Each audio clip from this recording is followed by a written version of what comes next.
책 읽는 자작나무.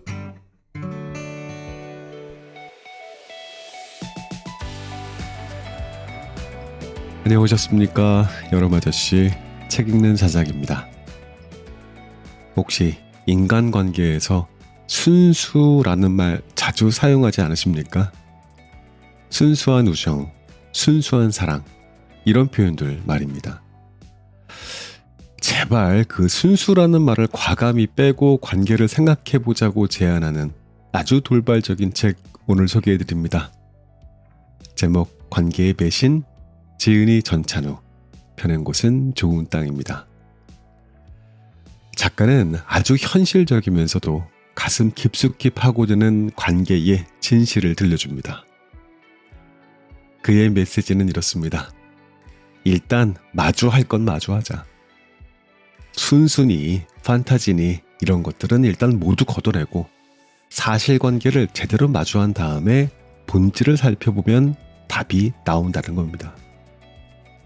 이 책을 읽어가다 보면 정말 신기한 일이 일어나는데요. 처음에는 관계의 배신이라는 제목 때문에 약간 무겁고 어두운 내용일 거라고 생각했는데 전혀 그렇지 않습니다. 오히려 소설책처럼 흥미롭고 재미있게 읽힙니다. 글은 철저하게 현실적인데 또 한편으로는 놀랍도록 따뜻해서 하나하나 그냥 넘어갈 이야기가 없어요. 작가는 우리가 인간관계에서 느끼는 배신감과 실망이 어디에서 오는지를 차분하게 분석합니다. 우리가 기대하는 관계의 모습과 실제 관계의 그 모습 사이에 그 괴리가 바로 상처의 근본 원인이라고 말입니다. 우리는 상대방이 우리를 이해하고 배려해 주기를 바라지만 그 기대가 충족되지 않을 때 배신감을 느끼게 되잖아요. 자, 그럼 여기서 중요한 질문이 나옵니다. 과연 그 배신은 상대방의 잘못일까? 아니면 우리의 기대가 만든 허상일까? 이 책 다 읽고 나면 뭔가 명확한 선이 생깁니다. 나에게 있어 인간관계란 무엇인지, 어떻게 노력해가면 되는지에 대한 답이 보이기 시작했습니다. 인간관계란 결국 조율과 이해의 과정이며 일방적인 기대만으로는 건강한 관계를 맺을 수 없다는 것 말입니다. 관계란 내 기대를 투사하는 대상이 아니라 끊임없이 조율하고 이해해가는 과정이다. 중요한 문장이라서 다시 한번 읽습니다. 관계란 내 기대를 투사하는 대상이 아니라 끊임없이 조율하고 이해해가는 과정이다. 저는 이 책을 2번 정독했습니다. 그리고 올해의 책 중 하나로 책장에 소중히 보관하고 있습니다. 우리가 관계를 맺으며 겪는 실망과 배신감을 솔직하게 들여다보고 그것을 통해서 더 성숙한 관계를 만들어가는 방법. 타인에 대한 불신과 상처로 인해서 관계를 멀리하기보다는 나와 타인을 제대로 이해하는 것이야말로 건강한 관계의 출발점임을 일깨워주는 소중한 책. 본문 듣고요. 클로징 때 다시 또 뵙겠습니다.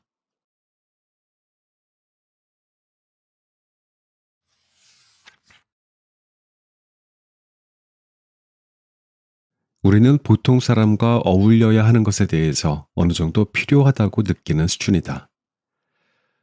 실제로 혼자 사는 사람들도 있으니 그런 생각이 들 수 있다. 하지만 산속에 혼자 사는 자연인들이나 스님들조차도 정말로 혼자 살지는 않는다. 그저 다른 사람들과 만남의 횟수가 적을 뿐이다. 우리가 관계에 대해 가지고 있는 가장 큰 오해가 바로 이것이다. 나는 혼자 살 수 있다. 우리는 누구도 혼자 살 수 없다.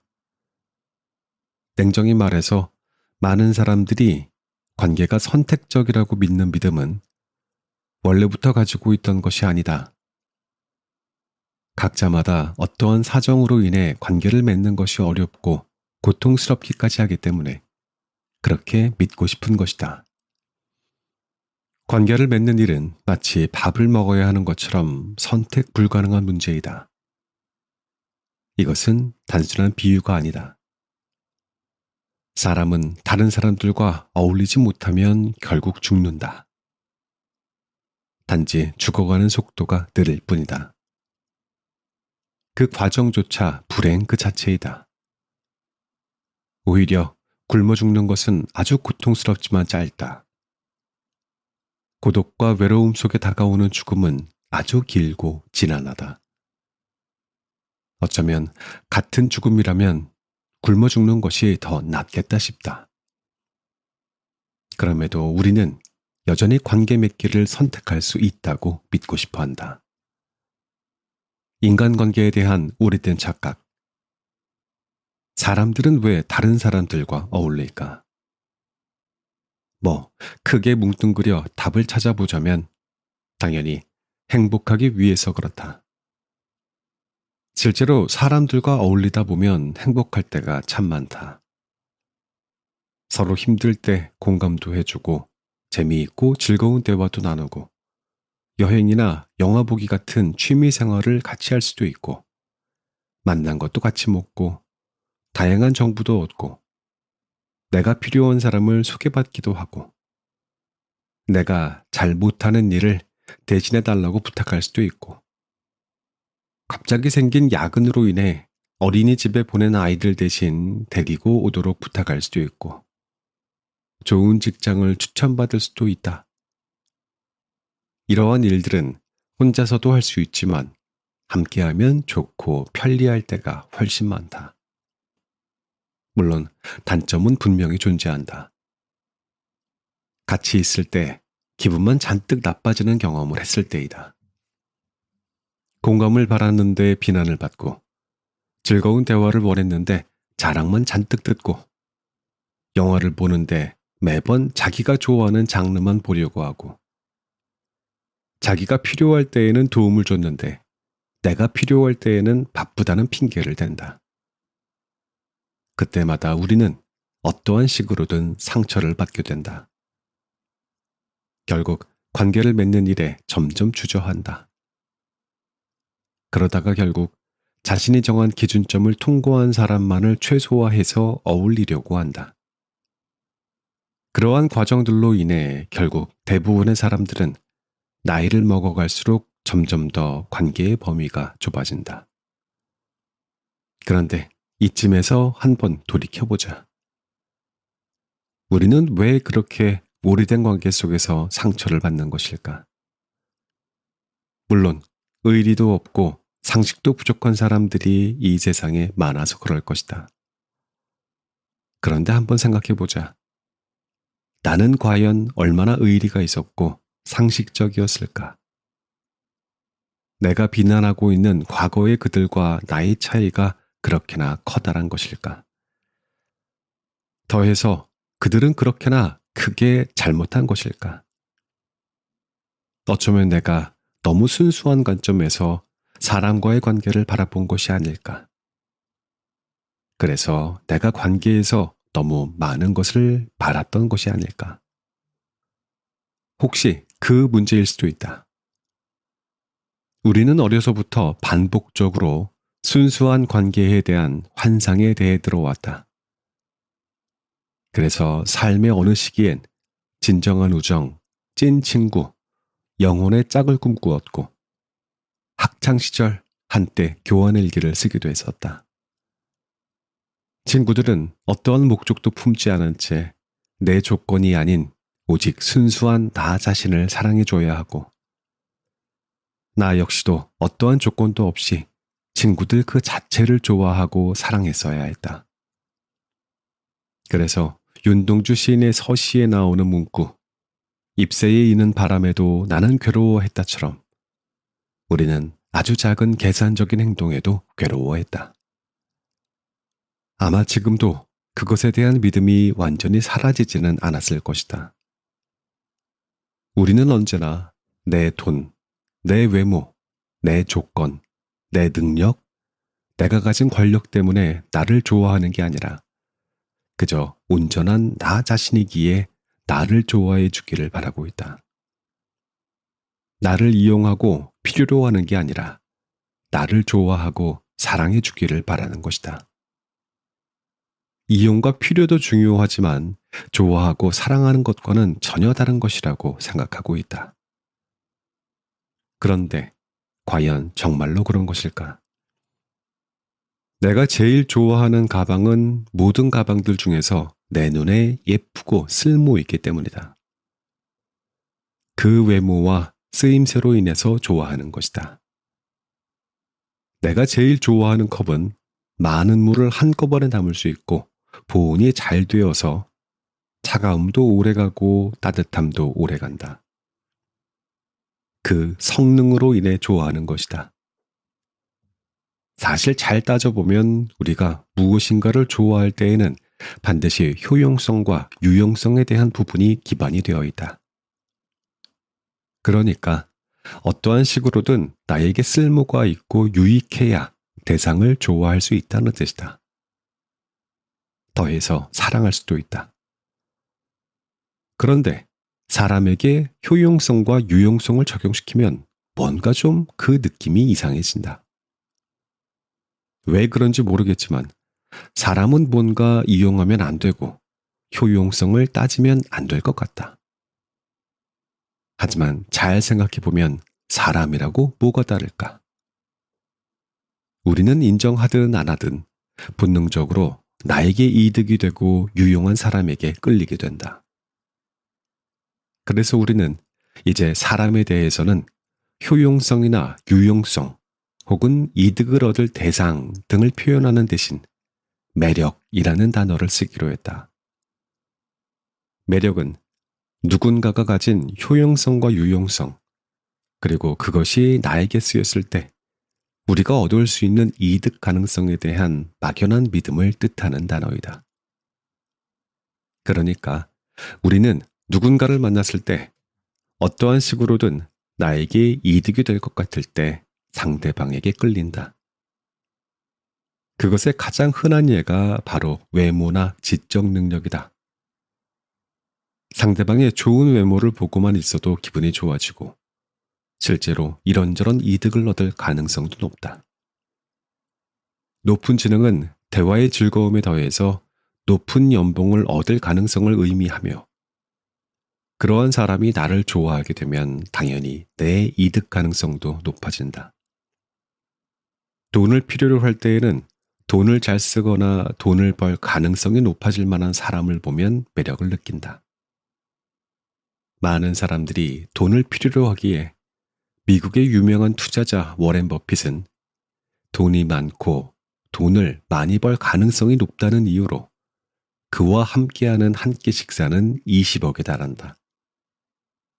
권력도 마찬가지이다.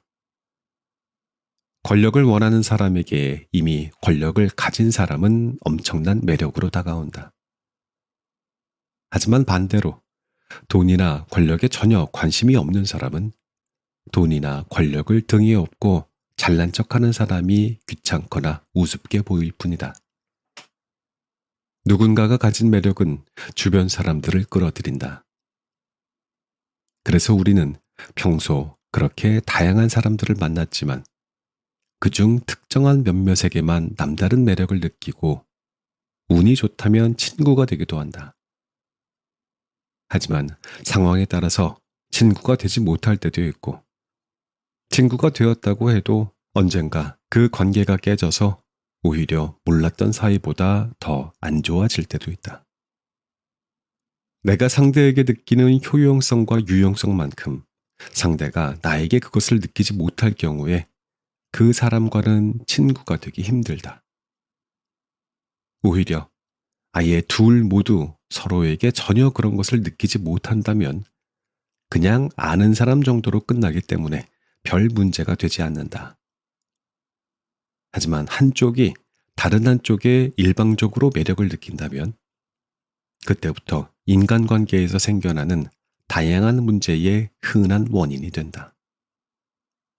왜냐하면 매력을 많이 느낀 쪽에서 매력을 덜 느낀 상대에게 잘 보이기 위해서는 추가적으로 뭔가 이득을 제공해야 하기 때문이다. 바로 그 사람이 가진 돈이나 시간, 노력 같은 것들이다.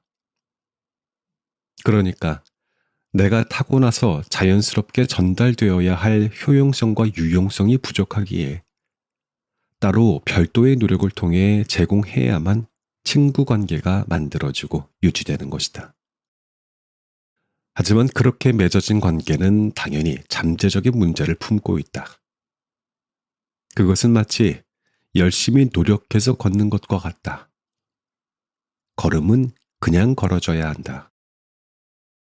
하지만 노력해서 걷고 있다면 잠시라도 딴 곳에 정신이 팔리는 순간 넘어지고 만다. 기울어진 관계에서도 같은 일이 일어난다.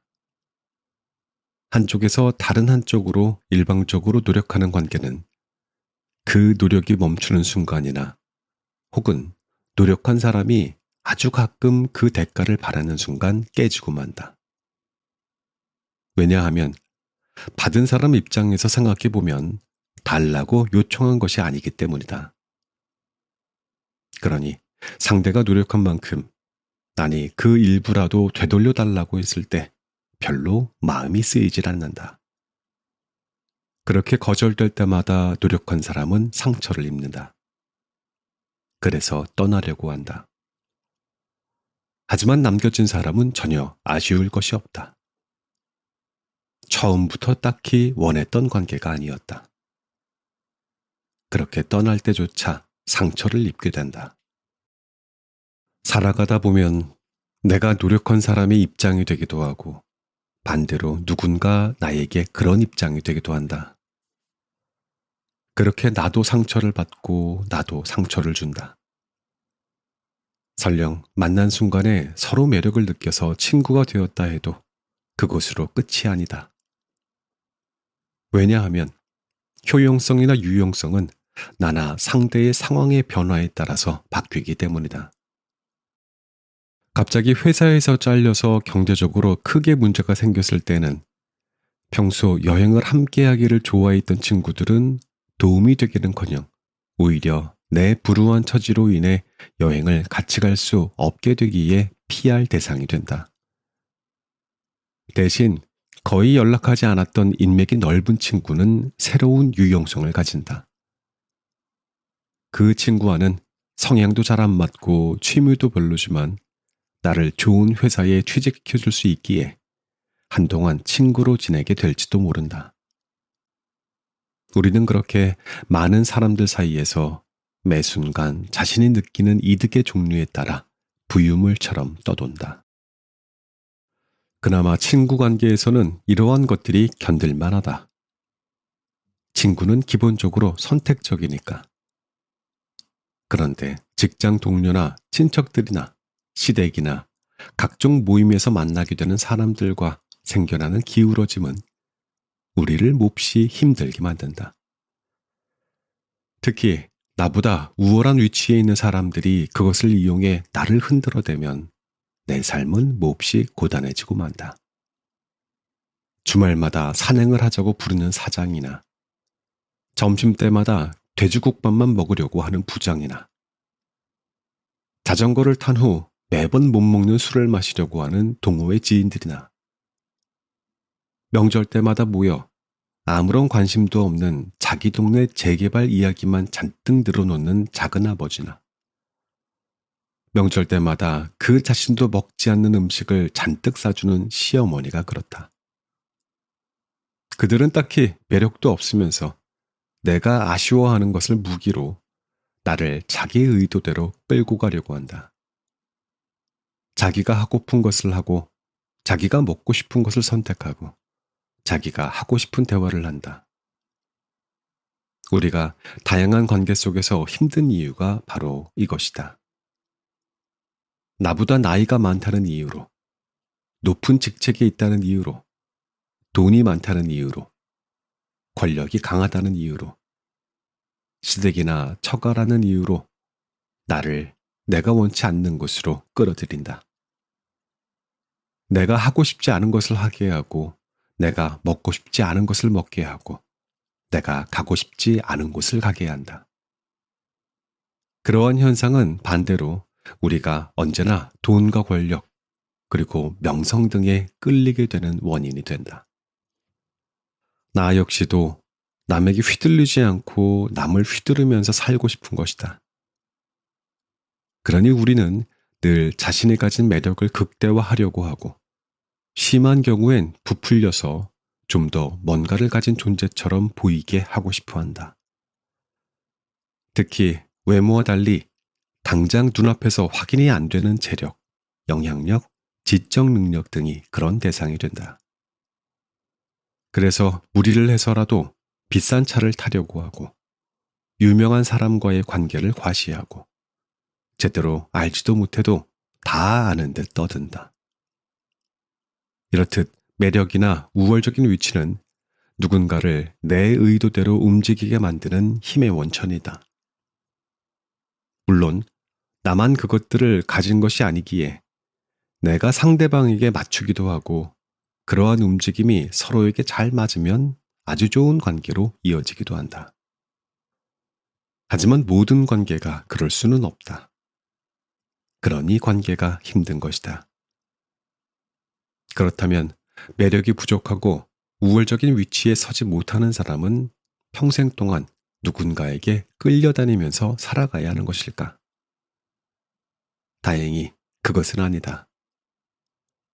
매력이나 우월적인 지위 말고도 사람을 움직이게 하는 방법은 많다.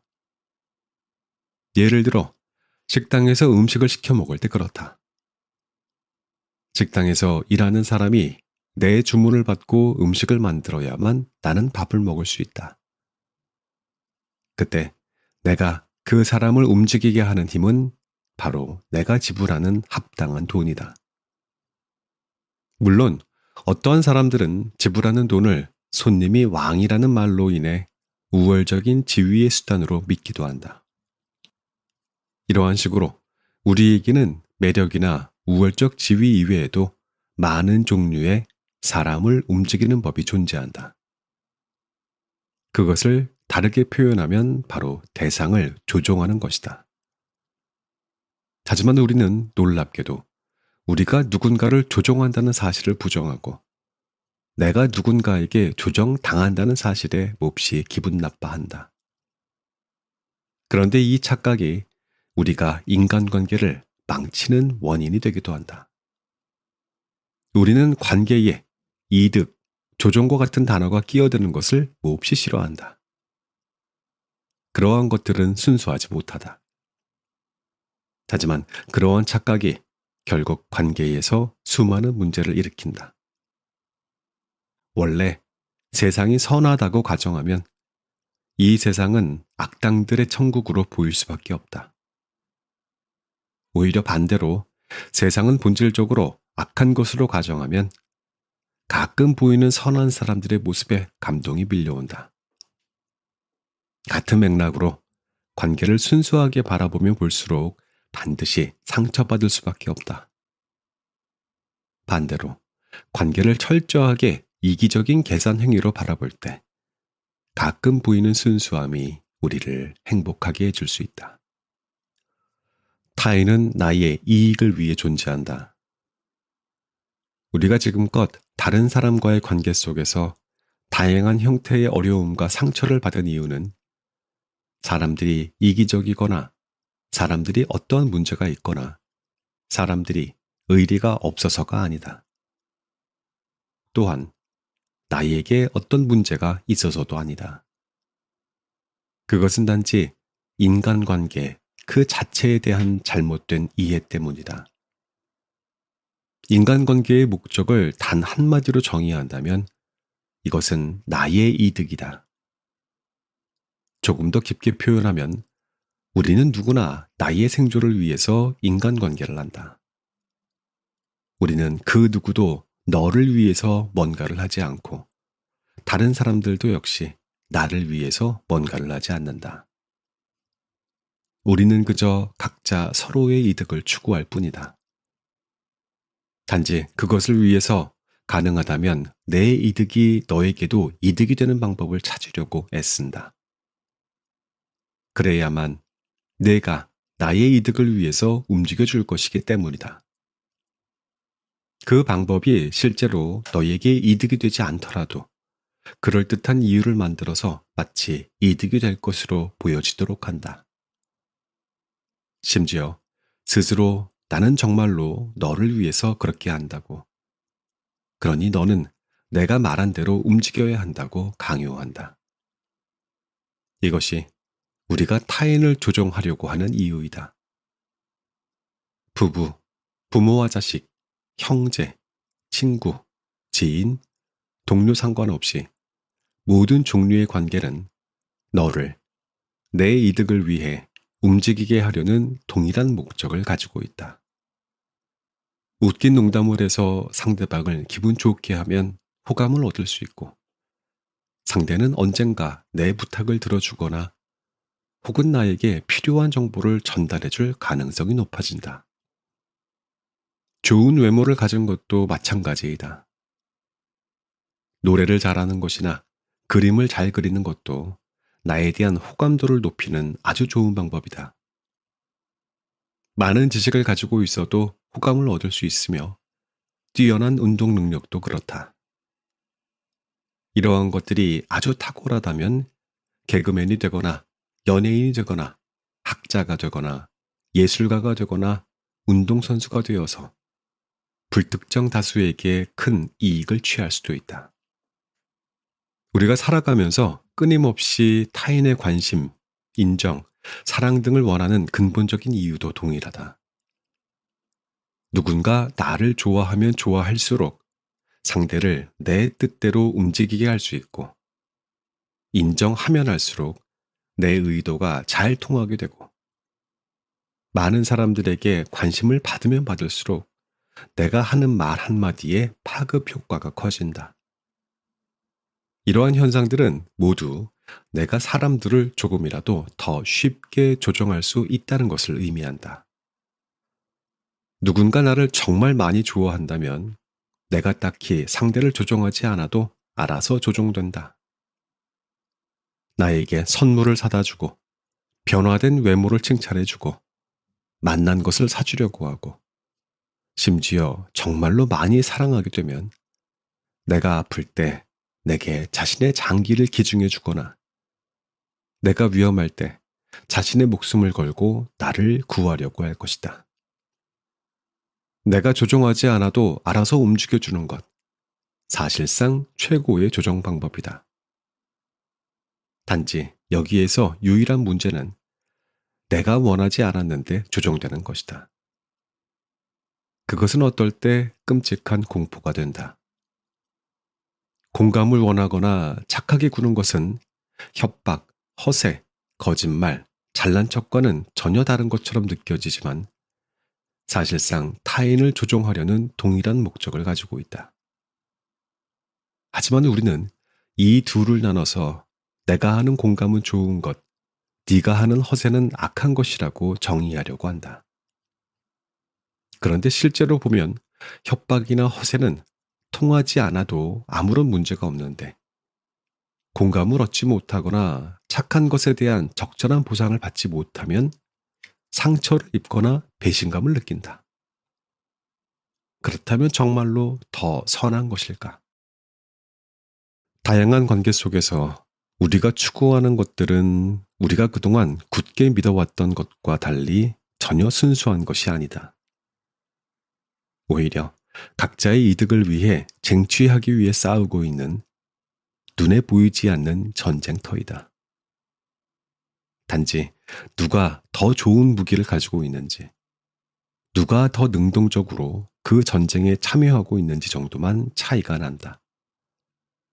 전쟁터에서 반드시 승자와 패자가 생겨나기에 관계 속에서는 상처를 주는 사람과 상처를 입는 사람이 당연히 생겨난다. 그러니 우리가 관계 속에서 상처를 입은 것은 누군가의 잘못이라기보다 그저 당연히 일어날 일이 일어난 것뿐이라고 여겨야 한다. 나는 단지 운이 나쁘게 상처를 입는 쪽에 속한 것뿐이다. 그래서 오히려 정확히 관계의 본질을 이해하고 나면 내가 관계로부터 배신을 당했다는 생각이 처음부터 내 자신의 착각임을 깨달을 수 있다. 그동안 맺은 수많은 관계 속에서 일어나는 배신이나 상처는 서로 행복하기 위한 경쟁에서 서로 유리한 쪽에서 상대방을 조종하려는 전쟁터에서 내가 운이 나쁘게 패한 것이다. 그것은 내가 아직 미숙한 것일 수도 있고 상대가 너무 잘하는 것일 수도 있다. 혹은 내가 가지고 태어난 패가 상대가 가지고 태어난 패에 비해서 불리한 것일 수도 있다. 그저 그래서 패한 것이다. 사람을 조종하는 것과 사람에게 조종당한다는 것은 너무나도 자연스러운 과정이며 그 과정에서 어쩔 수 없는 어긋남이 발생하는 것도 당연한 수순이다. 여기에서 진짜 문제는 당연히 일어날 일이 일어났을 뿐인데 오히려 그 결과를 가지고 나를 자책하거나 타인을 비난하는 것이다. 갑자기 하늘에서 천둥이 쳐서 깜짝 놀랐다고 해서 놀란 자신을 자책하거나 놀랜 하늘을 원망하는 것은 어리석은 짓이다. 우리는 그저 알고 대비하면 된다. 우리는 가능하다면 최선을 다해서 내가 유리한 방향으로 주변 사람들을 조정하면 된다. 심지어 나의 불리한 조건으로 인해 상대에게 조정을 당했다고 해도 큰 문제가 아니다. 자기가 산 주식 가격을 올리기 위해서 나에게 주식을 추천한 친구라고 해도 그 주식이 오르면 아무 상관이 없다. 이렇듯 조정을 했건 조정을 당했건 상관이 없이 내가 행복하면 끝이다. 엄밀히 말하면 모든 상처는 능동적이다. 내가 상처를 받은 게 아니라 내 스스로 낸 것이다. 내가 과한 해석을 하지만 않는다면 그 어떤 것도 나를 상처 입힐 수 없다. 다양한 관계 속에서 타인들은 이기적이고 나는 순수하다 라는 믿음이 처음부터 잘못된 것이다. 그들이 이기적이면 나도 이기적인 것이고 내가 순수하면 그들도 순수한 것이다. 그 착각이 우리를 그토록 상처 입히고 있다. 나를 괴롭게 만들고 그 고통만큼이나 타인을 싫어하게 만든다. 나나 타인은 그저 서로 잘 살기 위해서 최선을 다하고 있는 것뿐이다. 단지 어떠한 조정 방법들은 나에게 잘 맞지 않는다. 혹은 내가 매우 조심해야 하는 조종 방식이다. 그것을 잘 파악해야 한다. 그래야 잘못하는 조정 방법을 써서 실패하거나 혹은 과도하게 조정되지 않을 수 있다. 사람에게 있어서 인간관계는 너무도 중요하다. 그런데 사람들은 상처를 받거나 불편하다는 이유로 관계에 대해서 그렇게 많은 생각을 하려고 하지 않는다. 내가 뭐가 아쉬워서 관계에 연연하고 집착한다는 말인가? 나는 혼자 살 수 있다. 하지만 이 말은 마치 나는 안 먹고도 살 수 있다. 나는 굶어 죽어도 상관없다.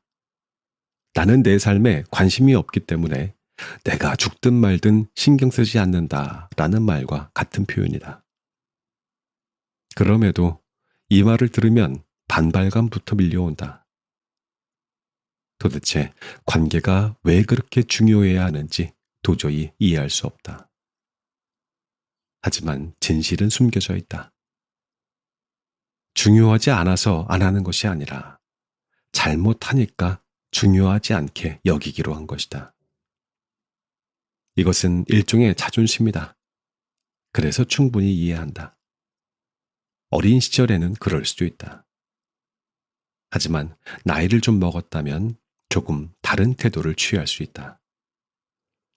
타인은 분명히 내 이득에 큰 도움이 된다. 그렇다면 이러한 생각도 든다. 내가 그 이득을 포기한다면 딱히 관계를 맺을 필요가 없지 않을까? 틀린 말은 아니다. 하지만 우리가 한 가지 간과하는 것이 있다. 그것은 바로 관계가 그저 이득만 가져다 주는 것이 아니기 때문이다. 관계는 또 다른 숨겨진, 그것도 매우 중요한 역할이 존재한다. 관계는 당장 다양한 이득도 되지만 좀 더 근본적인 관점에서 보면 오늘 내가 살아가는 이유를 만들어준다.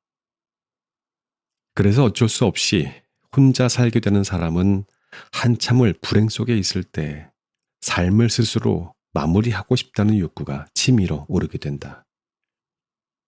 삶을 왜 더 살아야 할지 어떠한 답도 낼 수가 없어서 그렇다.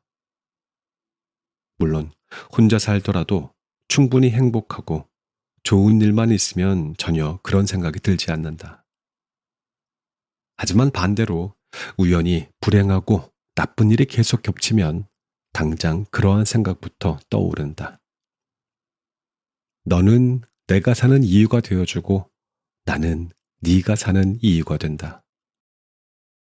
우리는 관계를 맺는 것에 조금 더 진지해지고 치열해져야 한다. 좀 더 열심히 그 진실을 알아가야 한다. 정말로 진심으로 최선을 다해서 노력해야 한다.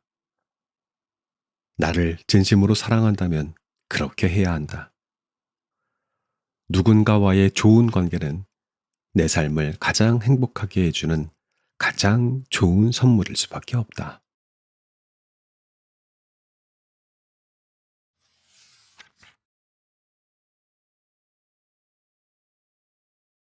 남자와 여자, 한 여자가 있다.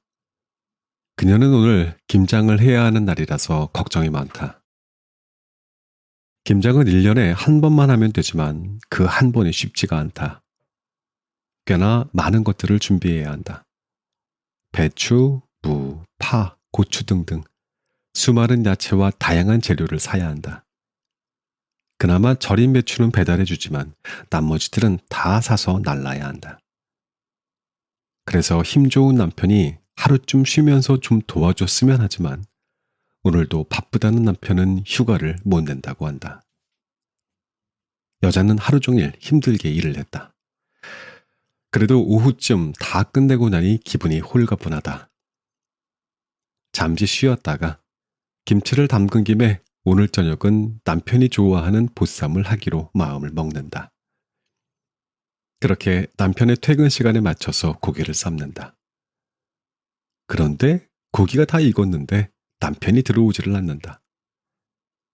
전화해서 보쌈을 해놨으니 빨리 오라고 할까도 생각했지만 남편이 들어왔을 때 준비된 보쌈에 깜짝 놀라며 좋아하는 모습을 보고 싶어서 참는다. 그러한 마음으로 잠시 기다리다 보니 남편이 평소보다 조금 늦게 집에 들어온다. 그런데 퇴근하는 남편의 몰골이 이상하다. 옷이 헝클어져 있고 하얀 와이셔츠에는 더러운 얼룩이 묻어 있다.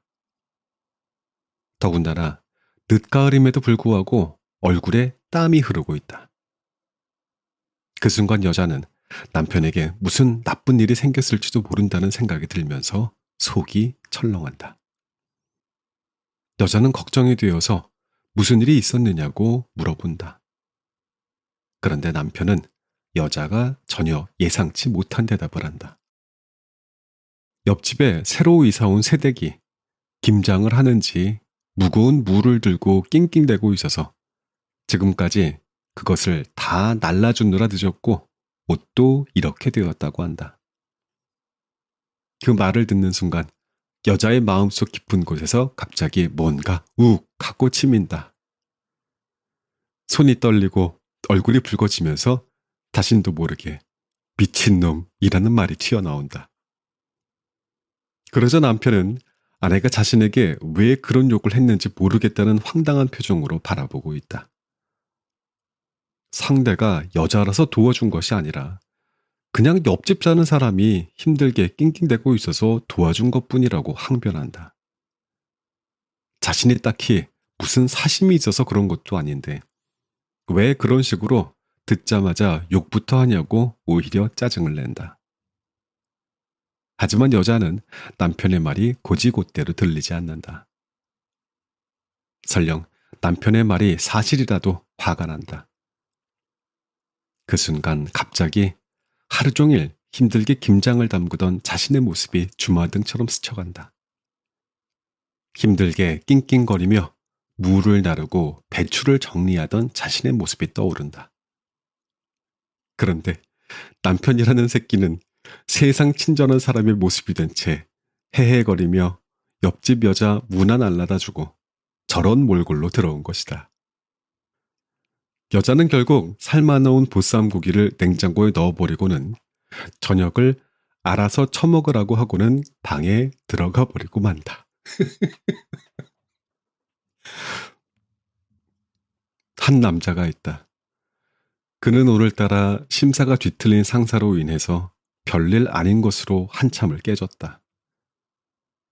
스트레스를 받아서 퇴근길에 친구를 만나 술 한잔할 생각도 났지만 집에서 기다리고 있을 아내를 생각하며 참고 그냥 집에 돌아왔다.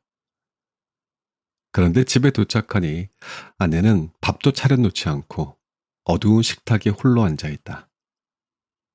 아이들은 학원에 가서 아직 안 온 모양인지 온 집안이 정적으로 가득하다. 결혼 생활 10년간 쌓인 경험으로 봐서 뭔가 위험이 감지되고 있다. 지금이라도 되돌아서 다시 밖으로 나가야 할 것 같다.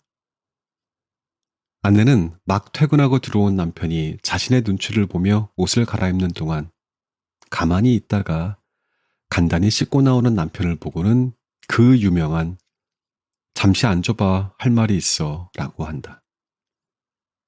그러더니 오늘 고등학교 동창회에 나갔었던 이야기를 하기 시작한다.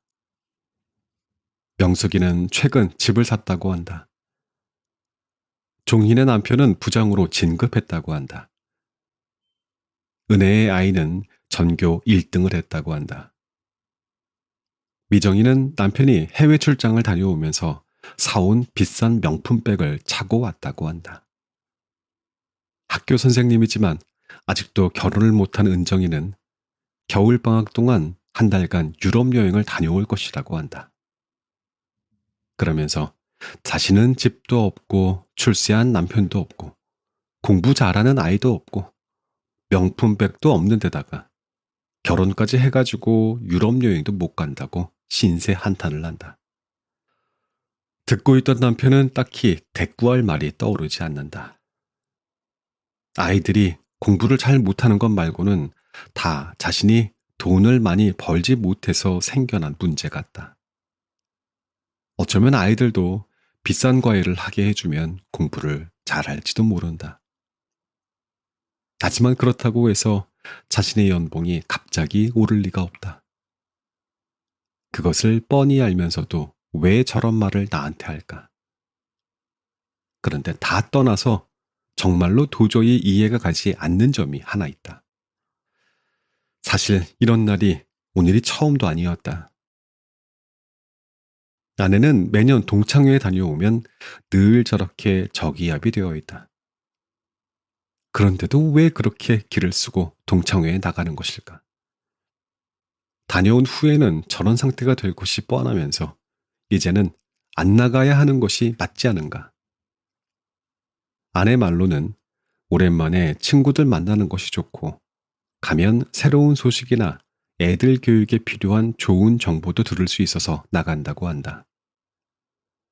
아내의 말처럼 정말로 그렇다면 거기에서 조금 기분 나쁜 일이 있었어도 그냥 마음에만 담아두고 꺼내지 말아야 하는 것이 아닐까. 꺼낸다고 딱히 해결될 것도 없는데 도대체 왜 저런 말을 해서 내 기분만 상하게 만드는 것일까? 여자는 옆집 세댁을 돕고 온 남편에게, 남자는 동창회에 다녀온 아내에게 진심으로 이렇게 묻고 싶다. 당신은 도대체 왜 그러는 거야?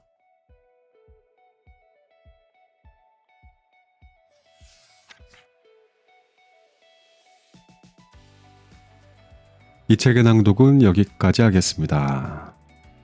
좀 마지막에 들려드렸던 그 남자와 여자 이야기요. 상황만 툭 던져놓고 정작 아무 답도 못 드린 것 같아서 좀 살짝 민망합니다.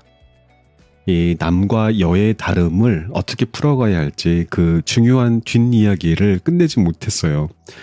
제가 낭독 분량을 좀 조절하지 못했네요. 그렇다고 이 초반부의 내용을 줄일 수는 없었어요. 제일 중요했기 때문에 어쩔 수 없었습니다. 이해해 주십시오. 상황 자체는 굉장히 웃기죠. 아니, 웃긴 걸 좀 넘어서 너무 흔하게 일어나는 일이라는 게 또 웃깁니다. 우리는 언제쯤이면 이렇게 서로가 다르다라는 것을 자연스럽게 받아들이고 이해하게 될 수 있을까요?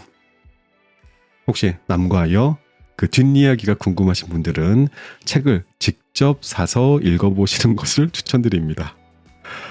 후회하지 않으실 겁니다. 저 영업을 참 잘하는 것 같아요. 그죠?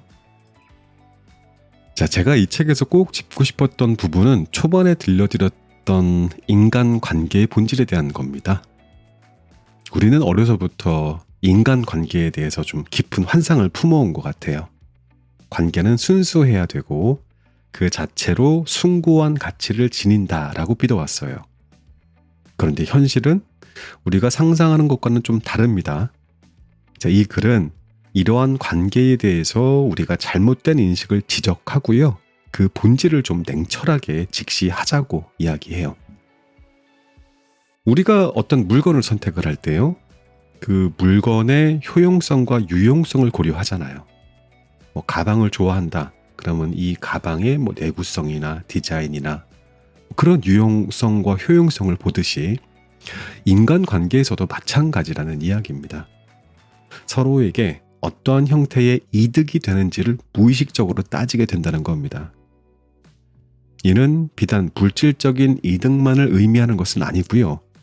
예를 들자면 상대방에게서 얻는 감정적인 만족감, 심리적인 안정감, 사회적인 지위 상승 등 다양한 형태의 이득이 관계를 형성하고 유지하는 데 동기가 된다는 거죠. 근데 인간관계에서 이득이라는 단어가 좀 불편하게 느껴진다면 이거를 매력이라는 단어로 대체해보자는 겁니다. 우리는 매력적인 사람한테 끌리고 그 사람과의 관계를 통해서 긍정적인 경험을 얻고자 하는데 여기에서 중요한 것은 이 매력이 항상 상호적이고 동일하지 않다는 거예요. 대칭적이지 않다는 거죠. 인간관계는 결코 완벽한 균형을 이루는 시소와 같지 않다는 이야기입니다. 누군가는 더 많은 매력을 지니고 누군가는 덜 지녔을 수 있어요. 이러한 매력의 비대칭성은 관계에 기울어짐을 만들 수밖에 없고 이것은 필연적으로 상처를 주고받는 상황으로 이어진다는 거죠. 우리는 때때로 타인의 통제에 휘둘리거나 원치 않는 방향으로 이끌려갈 수 있습니다. 또 반대로 우리 자신이 타인을 통제하려고 들거나 자신의 이익을 위해서 또 타인을 이용하려고 할 수도 있고요. 이러한 상처들은 관계 속에서 자연스럽게 발생하는 현상이라는 겁니다. 상대방이 이기적이거나 우리가 순수하다고 믿었던 환상에서 벗어나서 관계의 본질을 서로 행복하기 위한 경쟁 또는 서로에게 유리한 쪽으로 상대를 컨트롤하려고 하는 전장이다라고 이해를 하자는 거예요. 즉, 우리가 상처를 받는 것은 누군가의 잘못이라기보다는 그저 자연스럽게 일어날 일이 일어난 것일 뿐이다. 중요한 것은 이러한 현실을 직시하고 상처를 받았을 때 타인을 탓하거나 자신을 비난하기보다는 그 상황을 객관적으로 분석하고 그저 다음을 대비하자는 이야기입니다. 관계 속에서 발생하는 갈등과 상처를 통해서 또 우리는 많은 것을 배울 수 있습니다. 그럼에도 불구하고 우리는 관계를 통해서 삶의 의미를 찾고 행복을 추구할 수밖에 없어요. 나는 너와 우리가 있기에 살아갈 수 있다라는 고백처럼 타인은 우리의 삶에 깊은 의미와 유용성을 부여합니다. 따라서 우리는 관계를 맺는 데 있어서 좀 더 진지하고 치열해지기는 해야 돼요. 끊임없이 노력하고 내가 타인에게 좀 더 이익을 많이 줄 수 있는 매력적인 사람이 되어야 된다는 이야기입니다. 자, 결론적으로 인간관계는 환상 속의 순수한 이상향 아닙니다. 그것은 매력과 이득, 그리고 상처가 교차하는 복잡하고 역동적인 현실이라는 것을 우리 이해하고 받아들입시다. 우리는 비로소 진정한 의미의 관계를 맺고 그 속에서 성장하면서 행복을 찾을 수 있다는 이야기. 참 좋지요? 오늘의 이야기는 여기까지입니다. 엔딩 음악 들으면서 저는 그만 물러갑니다. 안녕히 계십시오.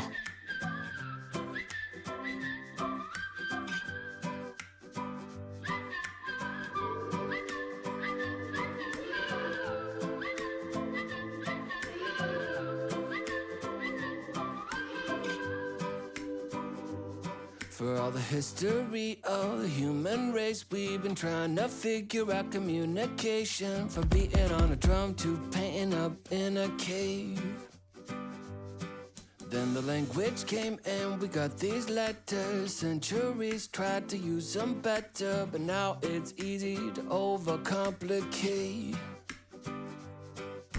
26 letters in the alphabet, but when I look at you, I place my bet that I could tell you all I need with just these three. Yeah, I want to be with you, for all my life. Yeah, I want to be with you. Till the day I die. Let me take a minute just to make it clear. There's a beautiful complexity in you, my dear. And every single layer that I see makes me want you more. But there's something in the way that simplicity can cut through the noise of modernity. So take these simple words from my heart to yours. Yeah, I want to be with you, for all my life. Yeah, I want to be with you, till the day I die. The universe is growing every day. There's a billion things that I can't explain, but it's certain I decidedly can resolutely say, yeah, I want to be with